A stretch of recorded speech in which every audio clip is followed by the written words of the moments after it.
gue Barnaim Tuan 13, saya dari Barat Jakarta, Westway tempatnya.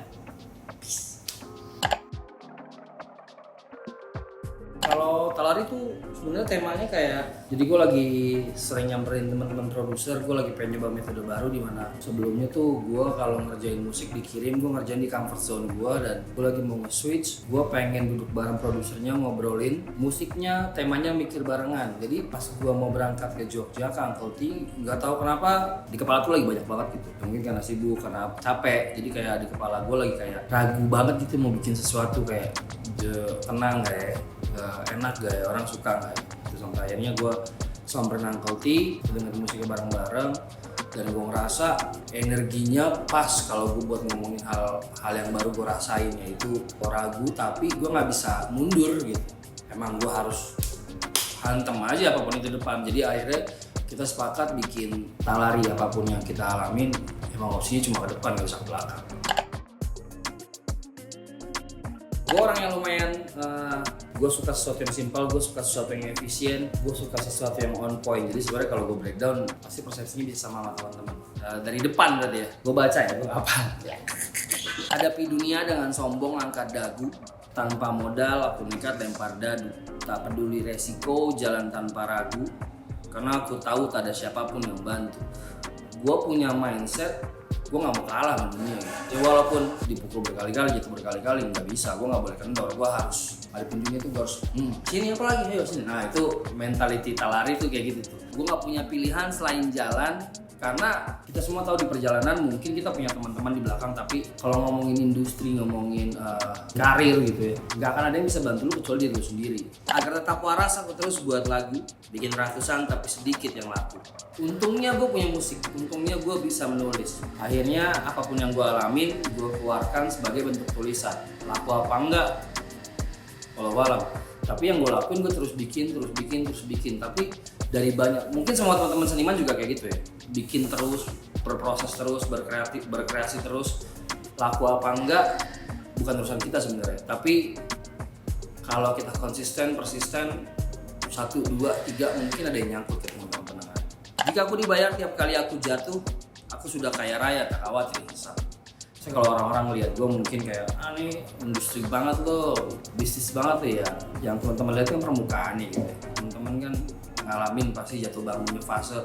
Kalau misalnya gagal gue mesti dihitung dan tiap gagal gue dibayar, gue udah kaya pasti sekarang. Jadi gue sama yang lain jatuhnya berkali-kali nih.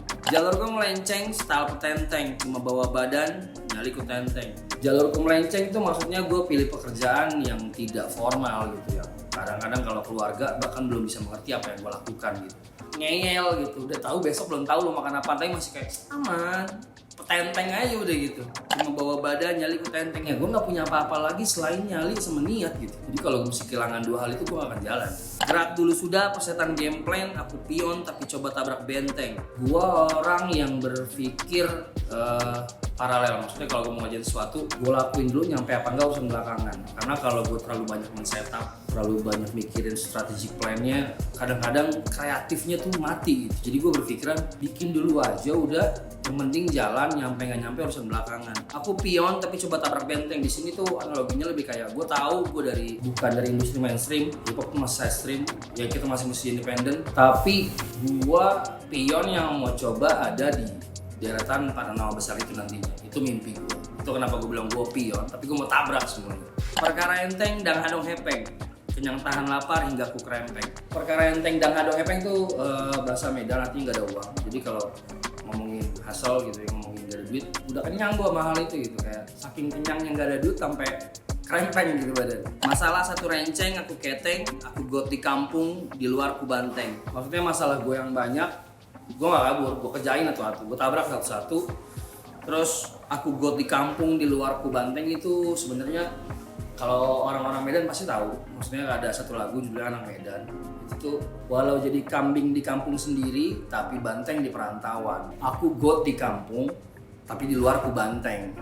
Nah kira-kira persatu tuh isinya itu.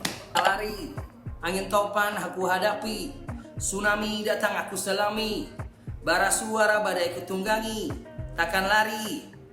Jadi apapun yang datang, mau badai kayak, mau tsunami kayak, gue nggak lari, gue hadapin gitu. Dan gue masukin salah satu, gue kenal sama Vokalnya Bara Suara, Iga Mas Ardi. Gue suka banget nama fanbase mereka, Penunggang Badai. Akhirnya gue switch di sini, gue masukin Bara Suara, Badai Ku Tunggangi. Karena memang lagu-lagu mereka juga banyak menginspire gue. Takkan stop yo, mana lagi, kan ku sambut bawa kemari. Sapa kenapa sapa satra lari, takkan lari. Jadi walaupun dihajar berkali-kali, gue gak bakal stop. Gue malah kayak, ayo sini, apa lagi, ayo apa lagi, gue siap. Terus sekarang gue bikin sama Uncle T juga orang timur. Terus di temen-temen saya juga banyak orang timur. Akhirnya lagi ngobrol, tiba-tiba gue ketemu satu phrase yang gue suka banget. Sapa kenapa sapa satra lari. Itu apa nih? Itu artinya apa ya? Oh, dijelasin. Sapa kenapa sini? Gue gak akan lari. Jadi kayak anjing, itu keren lagi kalimatnya. Akhirnya gue masukin. Kayak jadi ngobrol, terus gue tangkep kayak ini gue suka lagi. Gue masukin ke lirik. Akhirnya jadi kalimat closing. Sapa kenapa sapa satra lari, takkan lari. Masuk ke verse 2, pikiranku berenang-renang di dasar botol. Dia ingin bebas menolak dikontrol. Gua memang peminum, jadi mostly manifest gue terjadi kadang-kadang kalau gue lagi minum sama teman-teman atau mungkin lagi sendirian. Itu kenapa gue bilang pikiranku berenang-renang di atas botol, karena mostly tiap habis minum gue berproses kreatif atau bahkan ya kontemplasi gitu. Gue mikir banyak overthinkingnya kalau minum. Jadi gue suka banget kalau minum terus gue manfaatkan dengan menulis atau bikin sesuatu yang produktif. Aku beda walau di dalam gerombol, cari cara lalu cabut dari konvoy.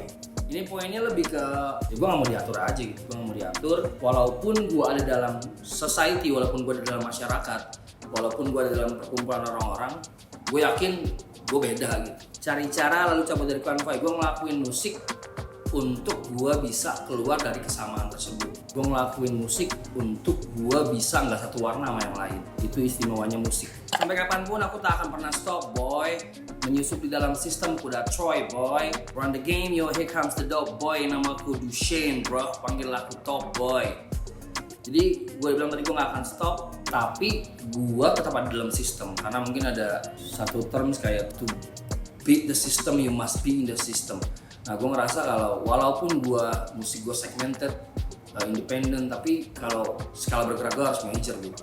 Jadi gue harus masuk dalam sistem itu untuk buat sistem gue sendiri.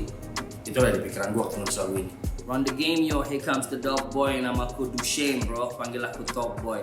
Ada series yang gue suka banget di Netflix, judulnya Top Boy. Ada satu karakter yang gue suka banget, namanya Duchenne. Jadi kayak gue mau masukin tokoh tersebut di lirik gue karena gue suka spiritnya, gue suka cara berpikirnya, gue suka street mentality-nya. That's why gue masukin nama Duchenne dari Top Boy.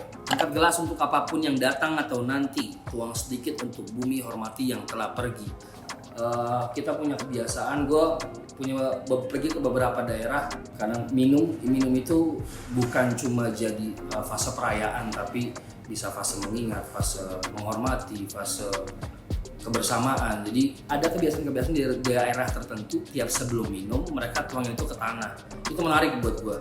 Mereka nuangin buat bumi sama untuk hormatin orang-orang yang telah pergi. Itu jadi kayak wow, itu local wisdom yang gue suka banget. Validasi juga ekspektasi bikin lupa siapa diri aku tak bisa kenali. Kadang-kadang kalau kita mengharapkan validasi dari orang kayak lo ngelakuin ini biar dibilang sama dia keren, atau lo ngelakuin sesuatu untuk memenuhi ekspektasi lo atau ekspektasi orang lain. Jadi kayak lo ngejar sesuatu yang fana menurut gue. Jadi kayak lo nggak ngelakuin buat diri lo. Jadi kalau gue jadi kayak peduli setan, orang-orang mau ngomong apa yang penting gue suka ngelakuin ini. Persetan validasi kalian, persetan ekspektasi kalian, gue cuma mau jadi gue. Aku steady on my lane walau digembleng oleh kerasnya dunia, tetap fokus tak boleh meleng. Jadi walaupun tabrakannya kanan kiri, gue steady aja, gue terus ngelakuin ini, gue terus ngelakuin apa yang bisa gue lakuin, yaitu rap. Cuma harus fokus, karena waktu titik fokus hilang, jalur lu juga jadi hilang gitu. Jadi walaupun digembleng berkali-kali, lu steady on your lane aja men, karena nggak ada macet di jalur lu. Di jalur orang macet, itu kata J. Cole. Belok tanpa sen, ngebut tanpa rem, takkan mundur apalagi kabur karena perkara enteng dan ngadong hepeng. Kalau temen-temen gue di sekitar mungkin ngelihatnya tuh gue orang kayak impulsif gitu. Gue kalau bikin sesuatu gue bikin aja, mau create sesuatu gue create aja gitu. Kadang-kadang nggak mikirin produksi gimana, budgetnya gimana, orang suka apa enggak, promosinya gimana, campaignnya gimana. Ya itu gua banget. Gua kalau belok aja, kalau mau ngebut aja sampai jatuh baru oh salah. Itu gua tuh. Terus balik ke pengulangan di lirik sebelumnya, perkara enteng dan ngadong hepeng, kenyang tahan lapar hingga ku kerempeng. Masalah satu renceng aku keteng, aku got di kampung, di luar ku banteng. Kenapa gua taruh 4 bar ini sebagai repetisi di verse kedua? Karena gua lagi pengen coba mengaplikasikan unsur pop di dalam musik ini atau unsur electronic music, dimana banyak lirik-lirik yang repetisi tapi catchy. Jadi gue nggak berusaha untuk bikin lirik serumit mungkin, tapi gue masukin satu hal repetitif yang gue suka, yaitu perkara enteng dan ngadong hepeng, kenyang tahan lapar hingga di tiap verse itu ada sengaja gue taruh karena memang bagian dari formula lagi gue coba aja sih. Gue pengen taruh pre-chorus sebelum chorus kayak gitu sih. Talari so far itu dia penjelasan dari gue, tapi gue percaya bahwa seharusnya karya tidak perlu dijelaskan sama yang menciptakannya, karena biarkan itu jadi interpretasi kalian. Tapi senang gue bisa membagikan ini sama kalian.